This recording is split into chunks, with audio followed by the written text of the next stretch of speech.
There is a woman whom many societies eventually agree on. She's old, she's poor, she's inconvenient, and she has outlived her socially approved usefulness. It's ironic, really, because historically speaking, living that long usually meant you were doing something right. And yet, again and again, survival past a certain age became mighty suspicious. Yeah, especially if you're a woman, though, especially if you don't belong to anyone and if you don't quietly remove yourself from the narrative, basically. Welcome back, Coffee Beans, and if you're new, welcome. Please like and subscribe. This episode is episode 2 of The Witch Engine, The Old Woman Problem. Also known as human history's longest running disagreement with grandmas.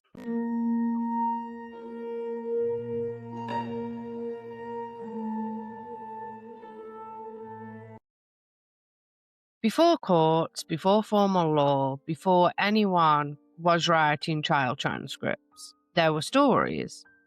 And a suspicious number of those stories featured an old woman at the edge of things. Across many cultures, it's the crone. We should stick to kittens instead. Which we said what we said. You had better watch where you tread. Don't talk back, just leave it unsaid. Cross us once, you might lose your head.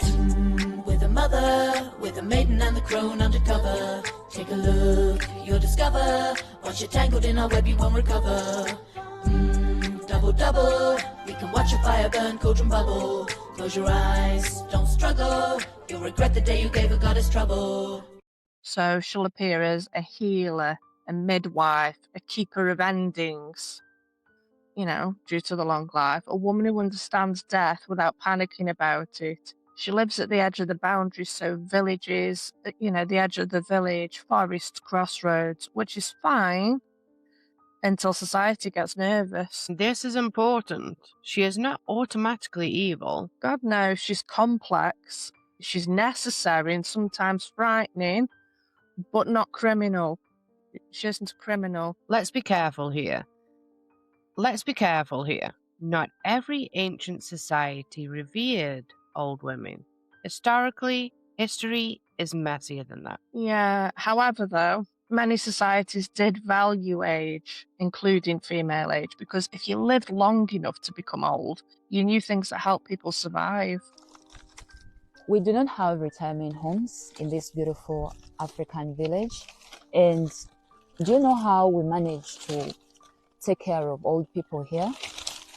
They stay with us until it's time for them to join the other part of the world.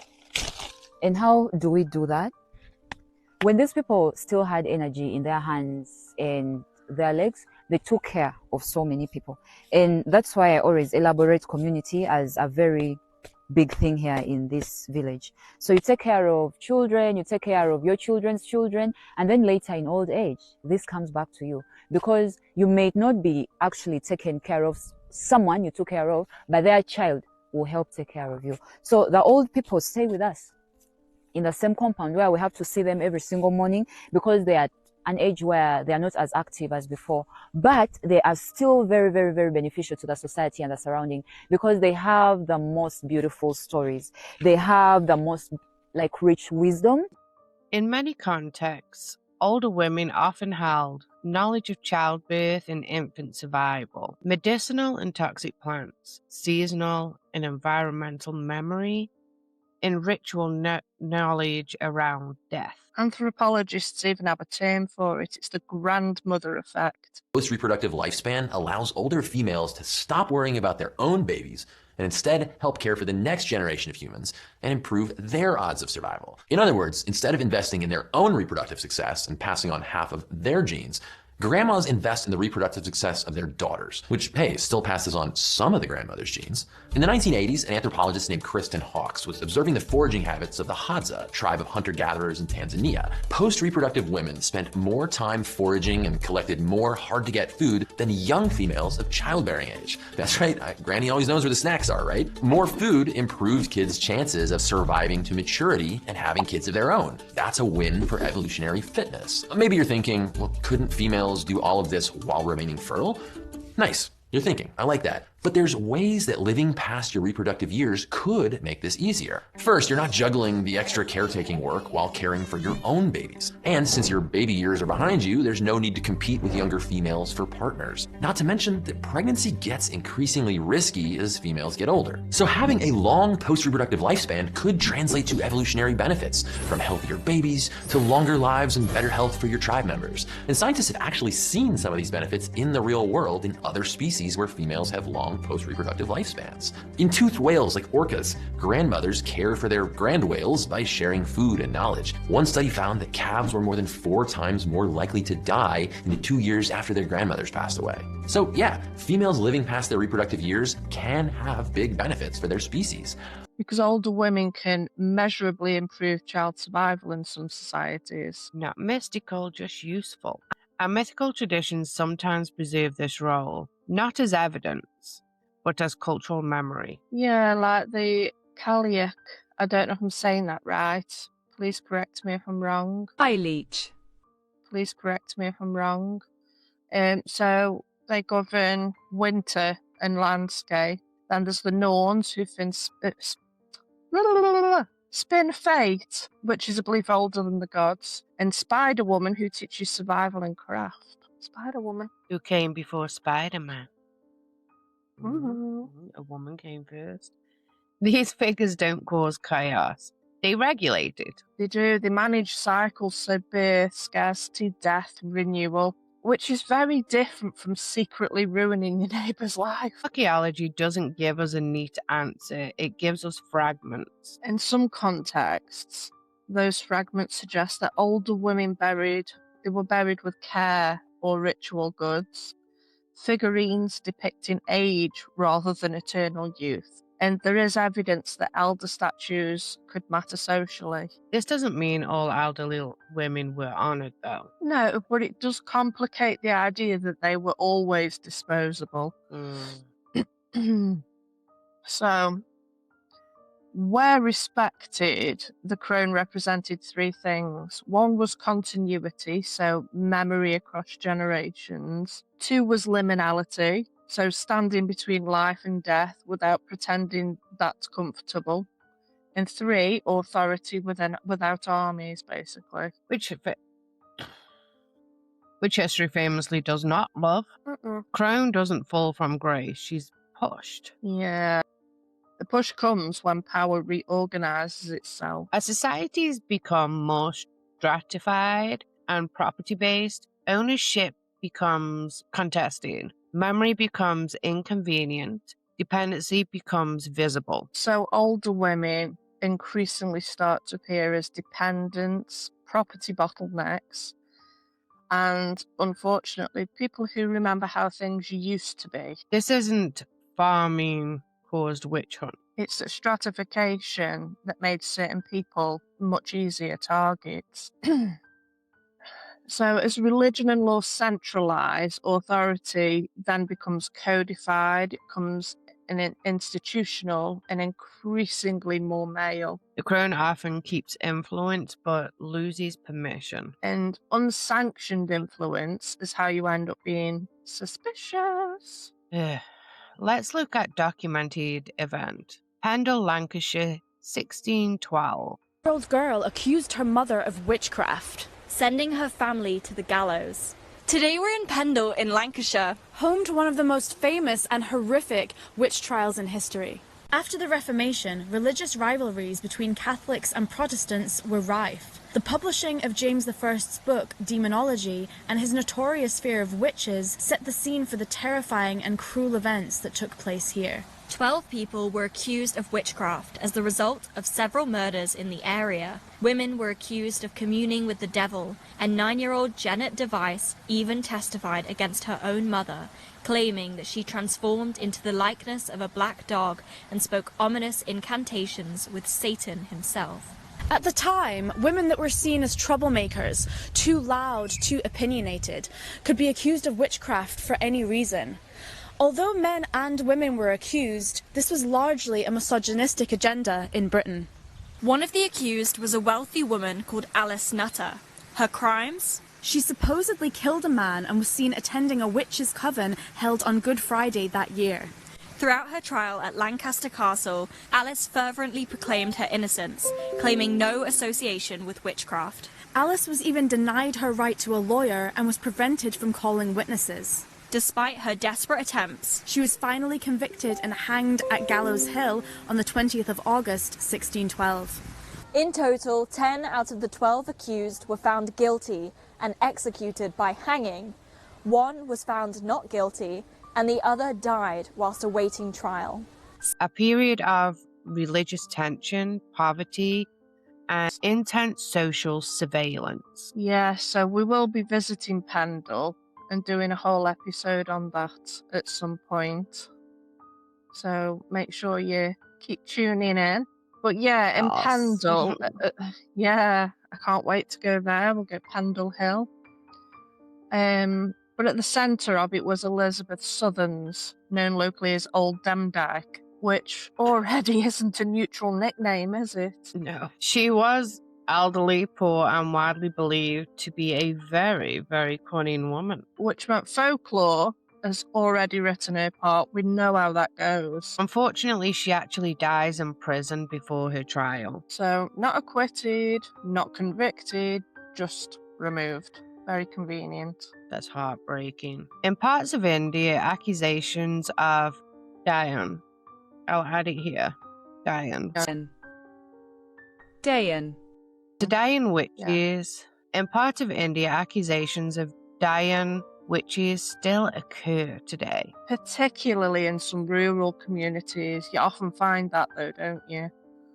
Yeah. People that are a bit further away from mainstream living. Including some, how do I say it? Adivasi? Can we put a thing up? Yeah. Google. Adivasi.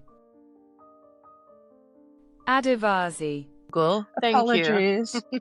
Yeah. In tribal context, basically. Let's go with tribal contexts. So these accusations, they usually intersect with widowhood. So you're no longer owned, you're a widow. Land and property disputes, and social marginalisation. So you only have to be a little bit weird. Which is been witches depressing, back in because the a lot day. of times men go before the women. Exactly. Women do live longer lives. And I mean, when you think about how prominent neurodivergence is and mental illness, a lot of us that have been accused of being witches, a lot of us. Definitely. I think that men go before women to give the woman some peace after. Local beliefs and stories often frame the Dayan, I apologize, I'll put the word in, as life draining.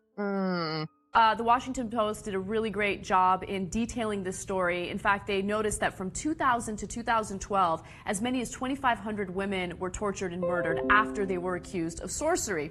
Now, some people might say that, of course, this is solely a religious thing, but the reality is it has a lot to do with socioeconomic status, what caste or which caste these women are from, and whether or not they've done anything to break societal norms or expectations. In fact, according to the Washington Post, often a woman is branded a witch so that you can throw her out of the village and grab her land, or to settle scores, family rivalry, or because powerful men want to punish her for spurning their sexual advances. Sometimes it's used to punish women who question social norms. Now, this is obviously a disgusting, despicable story. In some cases, the women are forced to eat feces, and they're tortured in the worst possible ways before they're murdered, sometimes in front of their own children. So violence ends up filling in the gaps when the system fails.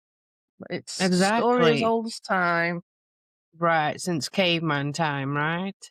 Violence Oh my usually comes goodness. about when people fear something and they just can't understand it, so they need a scapegoat. I also think society is not okay with contentness either. I feel like there always has to be a story and always has to be a villain. In northern Ghana, accused women are sometimes sent to a so-called witch camp.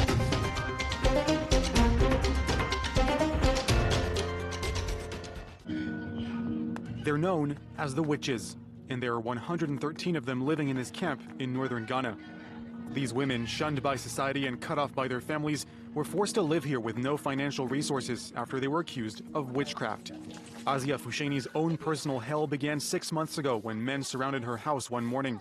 They accused her of killing a neighbor using witchcraft. I heard a crowd gather in front of my house. A man started saying, "A woman died and it's your fault. You killed her. We're going to kill you." I said to him, "But how could I have done it? I don't even know her." In order to escape death, she agrees to leave and to live in this camp. I never thought this could happen to me, that one day I'd be accused of witchcraft and sent here. I don't even believe in witchcraft. There are no trials. These women are often ordered by the village chief to live here in these small huts, sometimes with their children, and there are no laws to ban the practice. 2 NGOs were founded to help these pariahs. Mustafa Isa works for one of them, and it's personal for him. He spent his entire childhood in this camp. My mother was accused of being a witch. So when I came here and grew up, I realized that my mother was innocent. So almost every woman who is brought here is equally in the same shoes with my mother. So my mother is even normal. But I feel it for women who are accused of witchcraft. Today, he's visiting the camp's oldest resident. She's been waiting to regain her freedom for 33 years. So, nah. Her nephew owed her money. To avoid paying her back, he accused her of witchcraft, and she's desperate to go back home. There's just too much suffering here. We can't even find food. Look at this spoiled root vegetable. We're supposed to make it last until tomorrow. It's too hard. How can life be okay when people keep pushing you away? Mustafa then asks the woman for some information so that he can later go to her former village and plead her cause. That's also a part of his job, to travel to villages to change people's minds. Accusations of witchcraft are almost always aimed at women. It's a way to remove them from society when they become unwanted, whatever the reason may be.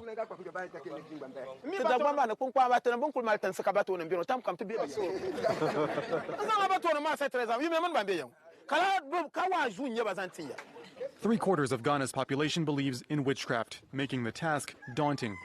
Oh, it's disgusting. So these places function as exile, basically. Exile.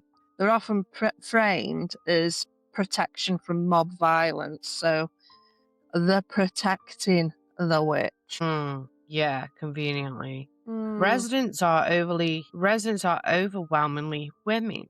Convenient. Many are older, widowed, or societally isolated women. So human rights organisations have actually documented this for decades, and we will put it in the blog. Not guilty, just inconvenient. So why does this pattern keep repeating itself? Because elderly women sit on the intersection of gender, age, dependency, and reduced formal power. They remind societies of decline. In societies that fear decline, tend to punish the reminder. It's like the whole "don't shoot the messenger," isn't it? Exactly. Very depressing. The Crone began as a guide. Not perfect, but she was very necessary. Exactly. I mean, we learn a lot from our elders. That was the whole point. But then you reach a point where, suddenly you're not needed, so you're suspicious. So when societies decide usefulness matters more than wisdom, when societies decided usefulness mattered more than wisdom, she became a problem. Problems get solved. So for our next episode, we'll leave daylight entirely. Gosh, no, please. I hate the dark. Prepping for the ghost hunts in the dark. Invisible harm. That's what I'm scared of, invisible harm. Oh my goodness. Bring a brew, a strong brew. Yeah, you'll need it. Or something else, it doesn't matter as long as you're drinking something. Right. Couple shots, it's all a brew. It doesn't matter, does it? Tea, coffee, some whiskey, some gin, it's all a brew. Pour your shot in the brew. Bailey's was created for a reason. Yeah. You call it Irish coffee, I call it creamer. Well, anyway, guys, make sure you stay tuned for next Monday's episode 3 of The Witch Engine. This Wednesday, we have for Wednesday Spooky Time, we're going to be going over the AI video. And stay tuned because we have so much good stuff to come this year. If you're not already, please like and subscribe, because 42% of you watch us every week and don't like and subscribe. Please commit. Thank you. Have an amazing week. Bye.